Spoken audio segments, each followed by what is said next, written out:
See, Pastor Brian threw a wrench in my plans a little bit this morning because there was a couple times where, I'd come in on Sunday morning and I'd have different people ask me if I was speaking. And I'd just look at them and I'd say, how do you know that? And they're like, well, you tend to get a little dressed up more on the Sundays that you speak than the ones that you don't. So I was like, this morning I'm getting ready and I'm like, I will show them. I'm going to get my shirt. I'm ready to roll. In fact, I had somebody ask me this morning, are you speaking? And I just went, no, I'm not. Gotcha. And then the Lord said, you have your plans, but the Lord's will prevail, right? So we're incredibly unfortunate that Pastor Brian's sick, and we have this saying that goes amongst our church staff and leadership is the flexible will not be broken. And in fact, that's how the pitch went to me this morning. Cassie comes back, and she's like, so you know that saying, the flexible will not be broken? And I was like, sure, what are we doing? And so then I walk with her, and as she's telling me, I'm like, oh, okay, cool. This isn't like a little thing. This is cool. Not cool, but, it's how I roll. Hope you guys had a wonderful Thanksgiving. You got to spend time with your family. I don't know if you guys are like me. I probably gained 10 pounds on Thursday because I had the big meal and then watched the Lions lose. That kind of became like a tradition for me for many years, and they broke it. The last couple of years, they broke that tradition. They're like, no, we're going to win a couple games, and it kind of threw me off a little bit. But they did not let me down in losing again, so that was cool. Cool. So I watched some football, rested up a little bit, took a nap, and then what did I do? I ate again. So on Friday, I woke up and I went to go move, and I was like, oh, goodness, this is amazing, but I feel awful, but it's amazing. Where are the leftovers? But I hope you guys had a good time with your family. I know we have several people who are still out of town or just out visiting, and that's great to kind of to get away and spend time with family. I believe that this message for some of you, it could impact your life in such a way that years later you could look back and say, like, man, it's not because of who's presenting it, but it's just the message behind it. Because I feel like a lot of times at church, there is this simple concept that Jesus wanted us to grasp, but for whatever reason, we don't like simple concepts. For example, I don't know if anybody else is like me, but when a waiter or waitress comes in and they bring me my food and they say, hey, just be careful, your plate is really hot. A simple concept for me would be don't touch the plate, right? Like it's like she just said it's hot, don't touch it, right? But the human side of me, the rebellious side of me is like, I want to touch that plate. I didn't want to until she told me not to, and now I want to. Okay, like when they set it down, I don't typically move it. I'll sit down and they set it right in front of me. I'm not one of those. It's like, let's center it up perfectly. It's put in front of me and I eat. But she says, don't touch it. It's hot. I go, okay. It's hot. And she's like, I told you. I was like, I know, but I'm a guy. We don't understand things sometimes. You tell us and it just, I want to do it now. I didn't realize how badly I wanted to. Or my sister growing up, we had this thing where we would always trick her. Because we would tell her something sounded like a good idea.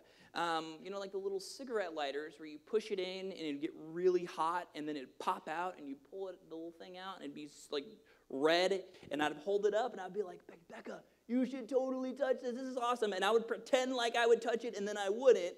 And then she'd be like, oh my gosh, that's so cool. I hate you. And it was great sibling fun. Like that's how we had fun.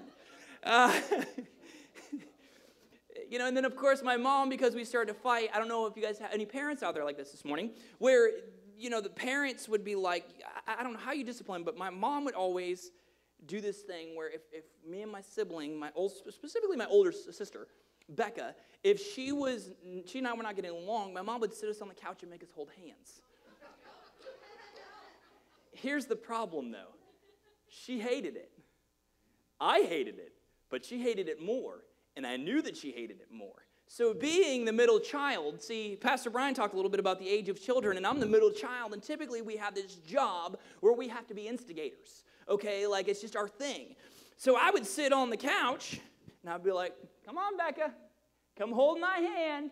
And she's like, Mom, he's doing it on purpose. I'm like, of course I'm doing it on purpose. Like, I'm not accidentally holding my hand out. It's on purpose. And so my mom would do this thing where she'd be like, all right, Tim, you can go ahead and go. Becca, sit down. And I'd get up and I'd get behind my mom and I'd be like, And she'd be like, I'm going to kill you. It just, I got threatened a lot. It's cool. Threats don't bother me. All right, and so we had this like a simple concept that Jesus gave us, but for whatever reason in our mind, we don't like this simple concept of having a faith community, doing life together. Now, it is a great phrase. I tell you what, when we have it's like a great hashtag, like, love my church family, hashtag do life together. It's cool, because people see that and they're like, oh, they must really like each other. But then you get to this place where it's like, it's not as fun. And so I want to talk about that this morning is loving like Jesus. All right, and so Pastor Brian talked through last week about the forgiveness and, but we're looking at this thing where it's like we understand that Jesus gave us life. He says, I come to give life, give it to the full. Didn't come for the righteous, came for the sinners. Came to give his life as a ransom for many. All right, did not come to be served, but to serve. All right, and so those are a lot of amazing reasons. But I want to look at, and it kind of introduced to us this love of his Father. Okay, we talk about why, but we don't really talk a whole lot about how. Okay, so I want to look at how he came. You might argue and say, well, he came preaching or teaching or healing, and if you did, you would be right. Those are all things that Jesus did. But I want to show you another how that will bring context to the why that Jesus came. All right, in Luke 7, chapter 7, verse 34, it says, the Son of Man came eating and drinking. All right, some of you guys may be thinking, like, I did not know how much I had in common with Jesus, the Son of God. Came eating and drinking. Like I said, we just had Thanksgiving. Food is a huge thing for us, right? We love it. But we know why, but few people stop to think about one of the ways that he came eating and drinking. Now, we're in a message series called I Love, talking about love like Jesus. And last week, we talked about the imagery that Jesus forgives sinners, and aren't you thankful for that? Because, sinners saved by grace. I understand that without Jesus, I would be nowhere, okay? And so we're grateful for that, but I want to look at this imagery that Jesus breaks bread. Okay, how did Jesus come? He came eating and drinking. He breaks bread. In fact, kind of an interesting thought. There are seminary classes that actually take on the topic of meals and celebrations and scriptures. Now, I don't know if you guys are like me, but over the years, eating habits in your family may have fluctuated a little bit. Maybe early on, like if some of you guys have many, many children, early on in your marriage, going out to eat was not a big deal. You go out, you get your food, and you come back, and everything, easy peasy, right? But then you have a couple kids, 3 kids, 4 kids. If you don't get water, that alone is going to cost you near $20, and so it just starts to add up quickly. In fact, I remember every single Sunday night, I don't know how, man, we were not smart kids. I don't know how we fell for it every single Sunday night, but we'd always go up to our parents, and we'd want to go out to eat with some of our different friends from the church. And so it's like, let's get a big group together on Sunday night after Sunday night service, and let's go and eat together. Let's, Ram's Horn was I don't know if any of you guys have ever heard of Ram's Horn. It's pretty popular up north in Michigan. It's kind of one of those things. They have Ram's Horn and the Fryer, or at the time they call it Friar Tuck. And so we would always have in our mind, we'd be like, Mom, Dad, can we go out to eat? We want to go out to eat so bad. We want to go hang out with our friends. And my dad would always be like, oh, yeah, we can go out to eat. And I'm like, yes, we get to go out to eat. And he's like, we're going to the Heinemann Hotel. And I was like, oh, I hate the Heinemann Hotel. Dad, it's my house. I'm going home. Why are you saying we can go out to eat? Well, you can go out and you can go eat at the house. That's what we're doing, because he understood the concept that we're not going and paying for 5 kids every single, Sunday night. Okay, now I don't know if Pastor Brian has admitted and said sometimes they used to, Cassie and Brian used to sneak out, and whenever the kids would go to sleep and be like, all right, 1, 2, 3, go, and hide it. I don't know. And that's just not telling on anybody here, but... So breaking bread was not really this foreign concept whenever I was growing up. It was always something we wanted to do. And in the New Testament, meals were more than just something you enjoyed because the food tasted good or gave you this nutrition. Meals were an event that could last several hours long. How many of you guys could go out to eat and it's going to last several hours long depending on who you go with? You could talk for hours and hours, and all of a sudden you look down and you're like, oh my goodness, how in the world have I already been here for 4.5 hours? The waiter's looking at me kind of funny, and they want us to leave. They're closing, all right? But it wasn't just this event where you just, you would go and eat and then be done, all right? Meals were a time where you would invite people that you loved, sometimes even people that you didn't know, and the purpose was to have this deep fellowship, this connection with one another, that there was this kind of a divine nature, so to speak, to meals. And many people believed that you truly experienced God best while eating meals. If you look at the book of Revelation, there's a lot of talk about banquets in heaven, okay? We've got a lot to look forward to. So Jesus came eating and drinking, and heaven's going to, be this kind of like this sounds like this huge party with food everywhere, okay? And he broke bread, and many of the first century believers really believed you could experience God best in the context of community, okay, as you were breaking bread and doing life together. In fact, Jesus, on the night before he was betrayed, he gathered together with some of his closest friends, and he broke bread with them. Literally, that became the image of what we do when we look back and we remember what Jesus did as we partake communion. And you got those pictures where it's like Jesus and all the disciples, and they're at the table, and there's just something that goes where it's like, this is something we do for community. This is something we do for fellowship. This is something we do, okay? It's not just a catchphrase where we say we do life together. It's, guys, let's do life together. And so what I want to look at today is the imagery of breaking bread, or as we might say, fellowship or community. From a very powerful text in Acts chapter 2 and verse 42 through 47, it may be the best picture in the New Testament church of the community of these first century followers, okay? And you could look at this and teach on this text from about 30 to 40 different angles if you wanted to. I'm not going to, because Alan said my battery is kind of low, so be sure not to go too long. What I want to do today, though, is just jump off of this and look at it through the lens and the community of fellowship. All right, so you'll notice the theme, breaking bread, Acts chapter 2, verse 42. It says, they, meaning the New Testament believers, they devoted themselves to the apostles' teachings and to the fellowship and to the breaking of bread and to prayer. You'll notice there that it says that they were devoted. It wasn't something that happened by accident. It wasn't like they went to go get their meal and they realized somebody else was there too, and so they just combined tables. They were very intentional. Okay, it wasn't an accident. All right, they were devoted to these spiritual disciplines and to the fellowship and to the breaking of bread. Okay, I don't think there was anything not spiritual, but I don't think there's anything magical about the food. It was the fact that everybody is together. Okay, so everyone was filled with awe at the many wonders and signs performed by the apostles. They were all together because they were constantly breaking bread and doing life together. They were all together. They had everything in common. They sold property and possessions to give to anyone who had need. In fact, if you read ahead in Acts chapter 4, you're going to find out the Bible said eventually nobody had any need or had need because they were meeting the needs of everybody that was there because they were all together. There wasn't just this like some boy who had a need, but it was like a name. When you put a name on somebody, when you put a name on something, we could look at a situation, somebody we don't know, and read stories and read different things, and it's like, oh man, that's terrible. You hear stuff in the news, and oh man, that's just heartbreaking. But when it's somebody you know, and it's somebody who has a name, and you know that name, and you're close with them, suddenly it takes on a whole new meaning. It's not just like, oh man, like that's heartbreaking. I'll pray for you. It's like, is there anything I can do? How can I walk beside you during this tough time? How can I help you? All right, because we understand that prayer is an important thing, and it's a very powerful thing. But sometimes, when we pray, we also walk through life with somebody during those tough times.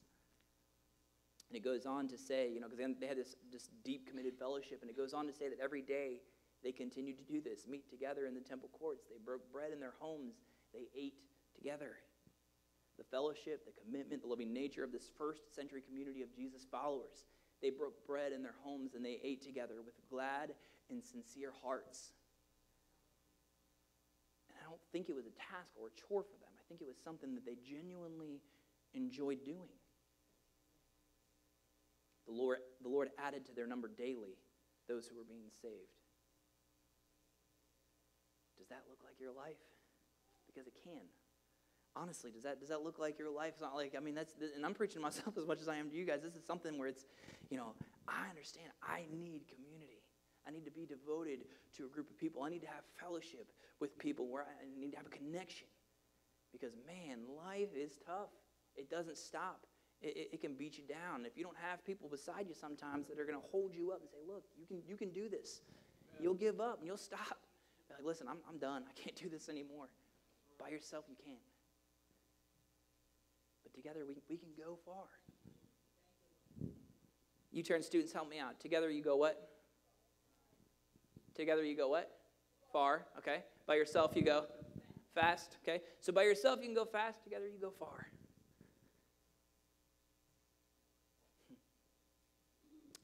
And what's crazy is when people see this, when people see that you're doing life with other people, because I think at the end of the day, I think everybody wants that sense of community, even those people like myself sometimes where I'm like, I just kind of like my solitude.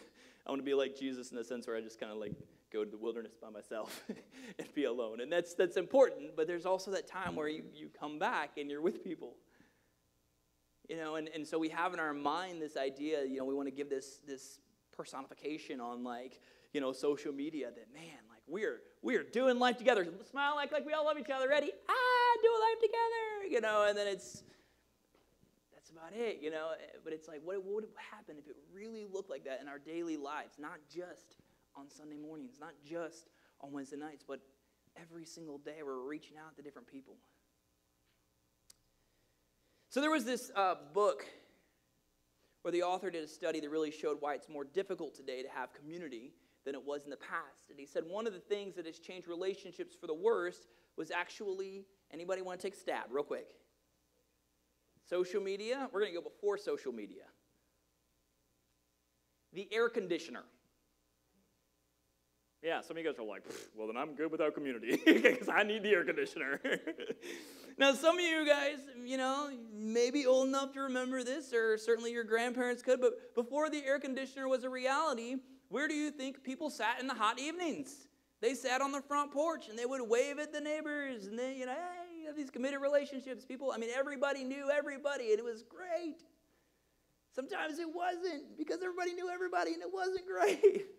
But they actually knew one another. And so when he says, when the air conditioner came, everybody said, oh, now we can stay inside and we don't have to interact. It's great. It's amazing. You mean to tell me I can sit in here and be cool and feel fine? It's amazing. The author said that there was also the change from the detached garage to the attached garage. Years ago, the garages were separate from the houses, so you'd pull into the garage, and what would you have to do? You'd have to walk inside. And as you're walking, hey, how you doing? Just something simple, right? With the attached garage, you could drive in and go straight into the house. Then came the garage door opener, which made things even easier to drive into that bat cave, close the door, and never have to see anybody at all. Perfect. It's the way I like to do life. He wrote about the fence. He said years ago, people didn't fence their neighbors out. You fence in your yards, so now you don't have to see your neighbors. And if you had enough money, guess what you do? You gate them out. It's a gated community. And you live in these neighborhoods where your intention for these gates is to keep people out. Then you drive into those gated communities and be like, man, why do I have no close relationships? I don't know. You tell me. But the rest of them out, so you got air-conditioned homes, you didn't have to see anybody, and then technology, here we go, here's the social media, continued to bless us. We have all these blessings of social media. And listen, social media by itself is not a bad thing. I think it's a great way to connect with people, especially if they live far away. I get to see my nephews and my niece that way. I see pictures, and it's like, oh my gosh, you're getting so big. I can't believe how much you've grown, and it's a great thing. But there's these things like with technology as move forward, there's these things called answering machines. It's like, hey, you see a number or like you get a call and you're just like, hey, just leave a message. And then people would leave a message. And then if you didn't want to call back, guess what? You didn't call them back and you didn't have to talk to them. Not home right now. Please leave a message at the beep. Beep. Hey, Tim. But now you have this cool thing where it's like you could screen the calls, all right, and it came caller ID.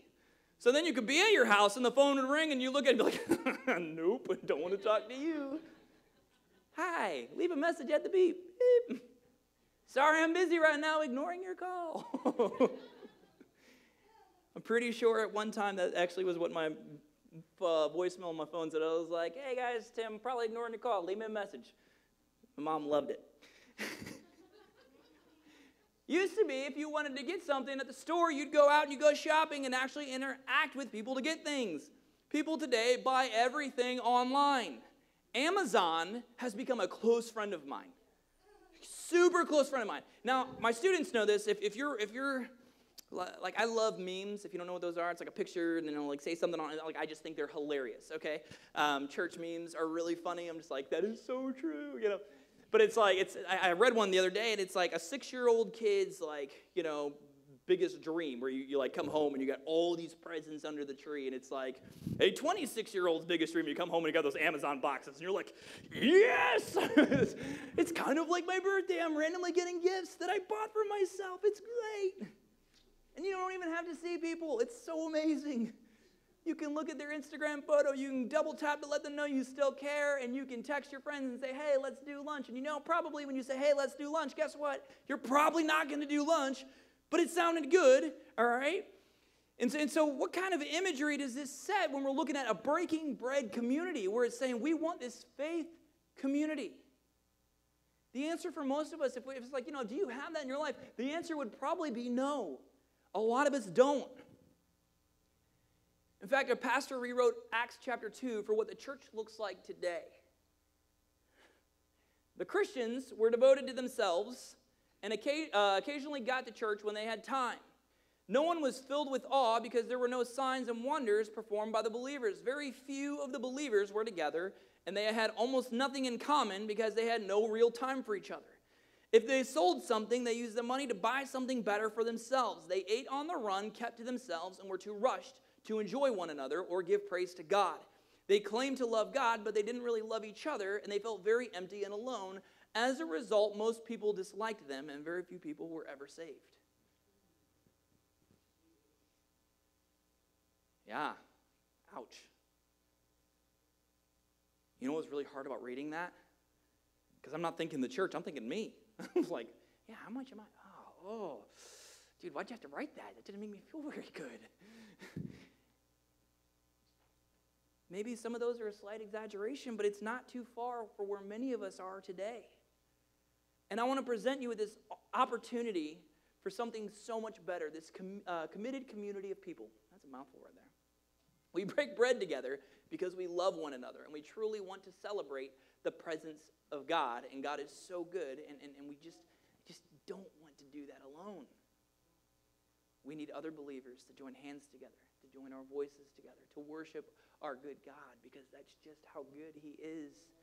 We need to be together.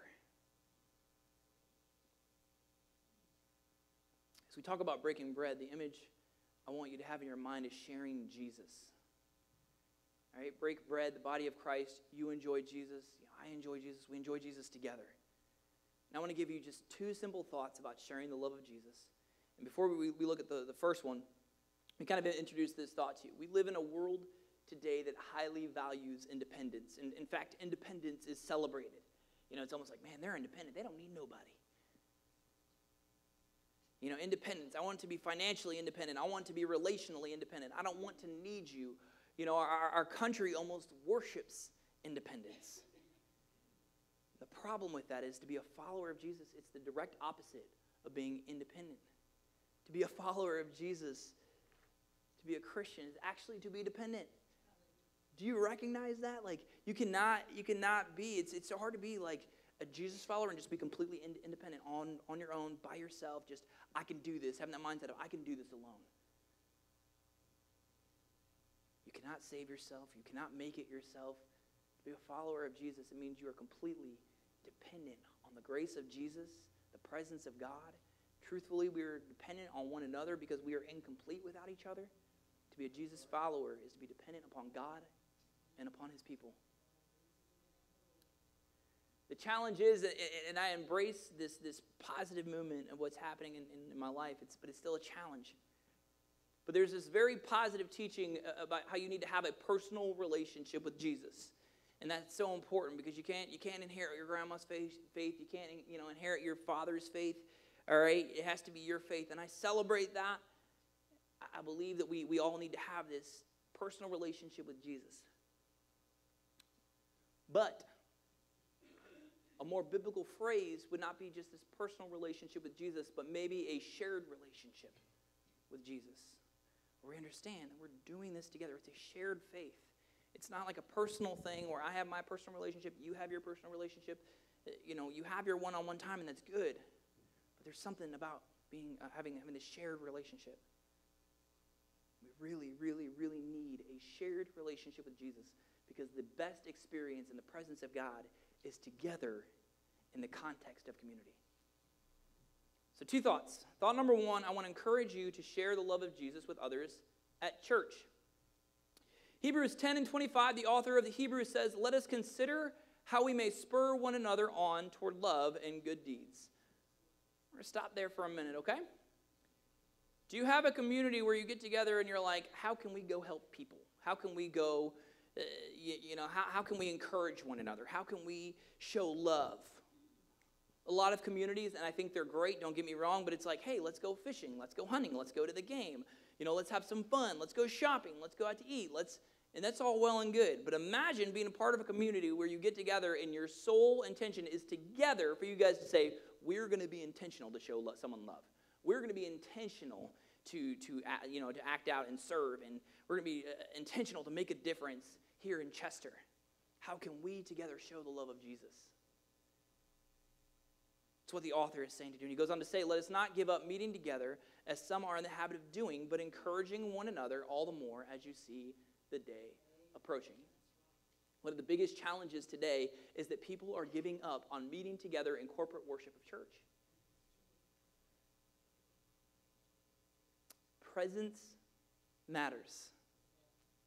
I'm subscribed personally. I'm subscribed to different podcasts. A lot of them, some of them are like leadership. Some of them are like churches, and I'll like listen to the different messages, and those are great, and they really help. But there's nothing like coming in and just being a part of God's family together. Because if I'm being real honest, there are times where, if I've come in and, play the drums and I'm, kind of doing something after, and even though I think Pastor Brian does a great job, but even though if I don't get to sit in on one of the messages, I still feel like I've connected to God just by connecting with you guys. By saying, there's something about connection. There's something about doing this together. There's power in presence. So like I was saying earlier, if I say, hey, listen, I'll be praying for you. There's power in that, right? We believe that. I'll be praying for you. But it's different if we lock hands and we seek God together, isn't it? Why? Because there's power in presence. During some of the hardest times in my life, I had a lot of people tell me, hey, I'm praying for you. And I appreciated it. I don't want to sound like I'm unappreciative. I appreciated it. But I remember the people who walked beside me during that time, who called in and were checking on me, or who took me out to eat and was like, hey, listen, let's talk through some of these things. Let me help. Those are some things I really look back on. It's like I would not have gotten through some of the toughest moments in my life had it not been for these people walking beside me. Because just like I need Jesus, I understand I need people too. And that's hard for me. I like being independent. Because if I'm being real honest, in my lifetime, I've experienced a lot of disappointment. And people who saying they were there for you and saying they cared for you and then abandoning you and leaving you. And so in my mind, there are so many times where I'm like, I'm not giving somebody the power over me to hurt me. So I'm just going to keep you at arm's length, let you get a certain amount of close, but not too close. And that's the way for years I've done it. And it's like, I've made it this far. But how many times have you just been miserable and alone because you're pushing people out, trying to keep them at arm's length? And it's like, I need help. I can't do this by myself. And that's so hard to say. I need help. I don't know how many of you guys are like that, where you're like, I love saying I need help. I don't. I hate it. I love everybody having man, you're so independent. You don't need it. You got this. Yeah, I got this. Truth be told, I don't. I don't got this. I need help. You need help. We need to do this together. There's power in presence. There's something about being together that makes something more meaningful. Let me explain it this way. Imagine I was super excited about a new movie coming out on Netflix. I love Netflix. So I called my friends and I'm like, hey, listen, we're going to have this huge viewing party of this movie. And so everybody's coming over to the house and it's a great thing, all right? We're excited to see it. And I'm going to watch it with my friends. And here's what I could do. I could go in there and say, hey, listen, Rob, why don't you go ahead and get your phone out, all right, and click on the app and watch this movie in the den, okay? Hey, Adam, if you want to go ahead and go into the dining room, I'll get you an iPad, and you could pull up the app, and then you could watch it in there. Okay, I have another TV in this room. Okay, so Stan, I need you to go ahead and go. And you're just kind of like, everybody's in different rooms watching the same movie. How ridiculous is that? Okay, there's something about everybody coming together, watching it together, experiencing it together. There's just something about doing life together. It's like, yeah, well, I'm going through the same things you are, just in a different room. It's not a big deal. It is a big deal because we want to go side by side and do this thing together. That sounds so ridiculous. It would not be nearly as fun. Now, can I be honest with you guys this morning? The answer is yes. Okay, because I'm going to do it whether you want me to or not.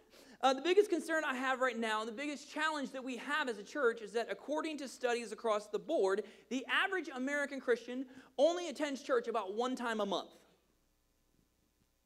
Average, one time a month. Let me just tell you right now, okay? I don't know what I would do with that for me, okay? For myself. Okay, you can breathe a sigh of relief because you're here, and so I'm not talking about you, and it's fine. Praise God that you see value in that. But for me, it's like, if I miss a Sunday, the next Sunday I'm here, I'm like, oh my gosh, it's been so long since I've seen you guys. And it's like, and then it's really good when you have that person who's like, I know, we missed you so much. And then you got that person who's like, oh, you were gone? Like, no, silly, you were gone.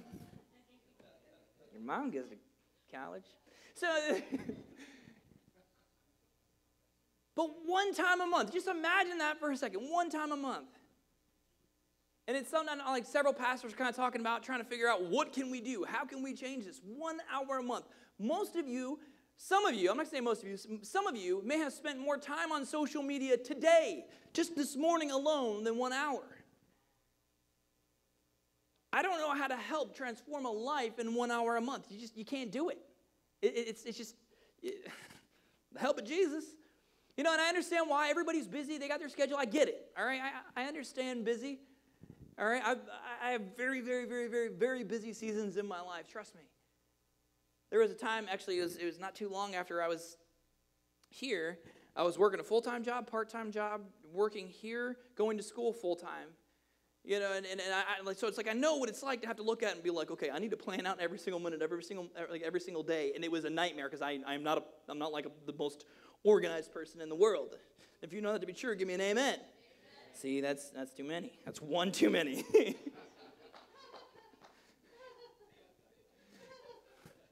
Your mom goes to college. Especially during this time, we can look at different parties we have to go to, different things we have to do. It's like, we got this party, and then that party, and then this party, and then, it's like, I got to go do this, I got to go do that, I got to get these gifts, I got to get I got to go pick up my kids, I got to take them to practice, I got to take them to, I understand. But I feel like sometimes we don't make church a priority. I'm not getting on to you. Somebody else and not you. If you're watching the video, well, I'm not getting on to you either. Here's the deal. If you often trump church for something else, weather's bad this weekend. I don't think I can do it. I think we're just going to sleep in this weekend. Weather's good this weekend, so we got yard work to do. We're tired. The game went too late. We're out of town. If you always trump church for something else, and you never, ever trump something else for church or to be in the presence of God, don't be surprised whenever you don't have a close relationship with people. Don't be surprised when your kids grow up and they don't value community and they walk away from Jesus. Don't be surprised. If you've raised them their entire lives saying, like, this is more important than church, that's more important than church, that's more. And now they've grown up, it's like, oh, yeah, I think I could do one time a month, maybe one time every couple months. It doesn't become a priority for them because it wasn't. They weren't raised that it was a priority. I remember growing up, we had a 6-month-long, 6 or 7 months, somewhere in there, long revival. Every Sunday to Thursday, Sunday morning, Sunday night, Monday night, Tuesday night, Wednesday night, and Thursday night, we had church. Sophomore in high school. I'm like, Dad, please, do we have to go? I want to do something else, anything else but go to church. But he did instill in me that, listen, church takes priority. So if I'm traveling, if I'm going anywhere, a couple weeks back, I went to Detroit. And while I was there, what did I do? On Sunday morning, I went to church. Found a church, I plugged in and met a really awesome group of people. And then came back because it's a priority for me. I want to harp on that, but it's just so important because we have to make this time a priority. It's important. It's important for us to be here together. Okay. So I believe that presence matters, and I want you to know that. And if you want something better, you have to choose something better. Okay, you have to make that choice. You have to be intentional. You have to say, this is what I'm going to do. All right? I believe there's something better. To worship God, to share Jesus together, be committed to worship Him together, to hear His word together. Do not reduce church to listening or watching online. Nothing wrong with doing that, but if that's just, don't let that be your only thing. Because we need each other, we need community, we need people. Number two, second thing is I want to encourage you is to share the love of Jesus with a community of people. With a committed community of people. To do life together actually scares some of you.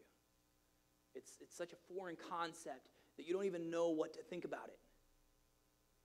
What does it look like? Here's what it could look like. When we commit doing life together, help remodeling each other's homes, landscaping each other's yards, help cleaning up after storms, funded mission trips, giving cars to one another when when one family was in need, chipped in to provide for each other during funerals or during times of loss, cared for each other's kids. All right? Provided more meals. I think this church is really good about this. Providing more meals for one another that you could actually even count. Just so many meals. Taking trips together. Going to people's houses and celebrating with them whenever the good things are going on, and crying with them or being there for them or mourning with them whenever things aren't going well. Doing life together.